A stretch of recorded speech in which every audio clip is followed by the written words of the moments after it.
లోకేష్ గారి ముఖ్య ఉద్దేశం ఒకటే, ప్రతి ఒక్కరికి ఉపాధి కల్పించాలి, నిరుద్యోగ సమస్య తీర్చాలనే ఉద్దేశంతో ఎప్పుడు కూడా ప్రతి ఒక్కరికి కూడా ఉండడానికి, సొంత ఇల్లు ఉండడానికి నివాసం ఏర్పాటు చేస్తున్నారు. అలాగే సొంత స్థలం ఉంటే 100 గజాల స్థలం ఉంటే ఇంత ముందు ప్లాన్ తీసుకోవాలని రూల్ ఉండేది. అలాంటిది ఇప్పుడు చంద్రబాబు నాయుడు గారు ముఖ్యమంత్రి అయిన తర్వాత 100 గజాలకు ప్లాన్ అక్కర్లేదు అనే ఉద్దేశంతో జీవో తీసుకుని వచ్చి ప్రతి ఒక్కరికి కూడా సొంతంగా 100 గజాల స్థలంలో ఇల్లు కట్టుకోవడానికి కొత్తగా పథకం పెట్టడం జరిగింది. అలాగే 2 లక్షల రూపాయలు రాష్ట్ర ప్రభుత్వం 1.5 లక్షల సొంత నిధులు, గవర్నమెంట్ నిధులతో మన ఇల్లు నిర్మించుకోవడానికి కూడా కేంద్ర రాష్ట్ర ప్రభుత్వాలు కూడా ముందుంచే వచ్చి ప్రతి ఒక్కరు సొంత ఇంట్లో ఉండాలనే ఉద్దేశంతో అందరికీ కూడా ఈ పథకం పెట్టడం జరిగింది.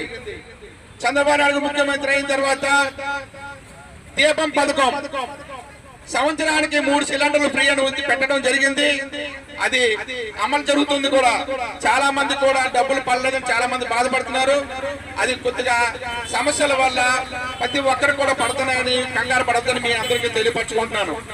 అలాగే ఈ రోజు మన లోకేష్ గారు పుట్టినరోజు సందర్భంగా ఆయనకి ఇంకా ముందు కూడా మంచి పదవులు రావాలని, ఒక రాబోయే రోజుల్లో ముఖ్యమంత్రిగా చూడాలని మన తెలుగుదేశం పార్టీ తరపు నుంచి, మన వార్డు కార్యకర్తల నుంచి కూడా ఆయనకి అవకాశం రావాలని దేవుని కోరుకుంటూ ఈ రోజు మన అంటే ఒకటేనండి, మీ అందరికీ తెలుసు సీనియర్ ఎన్టీఆర్ మనోడు, అతను సీఎం.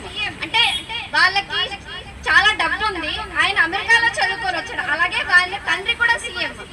అయినా కూడా ఆంధ్రప్రదేశ్ రాష్ట్రాన్ని చూసి ఈ రాష్ట్రాన్ని నేను బాగు చేయాలి, నాలాంటి యువత రావాలి చూశారు. లాస్ట్ 5 సంవత్సరాల్లో అంటే చెప్పుకోవడానికి, తలుచుకోవాలంటేనే భయపడతాం.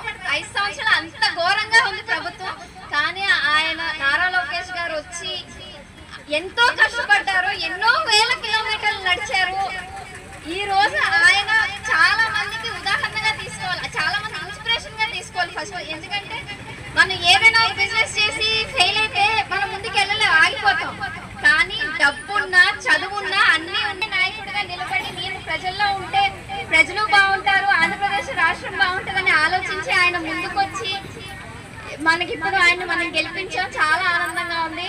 అలాగే నేను కొయ్యల వెంకటేష్ గురించి చెప్పాలనుకుంటున్నాను. నేను నార్త్ వరకు కాదు, ఈ వార్డు గురించి ప్రత్యేకంగా చెప్తాను. ఇలాంటి వ్యక్తి మీకుంటే మీకు అంటూ ఎటువంటి బాధలు ఉండవండి. ఆ టైంకి డబ్బులు ఇస్తారు, ఓటేస్తారు, గెలిపి ఎవరికో ఓటేసేస్తారు. కానీ నిత్యం ఓడు, నేను మళ్ళీ మాట్లాడతాను.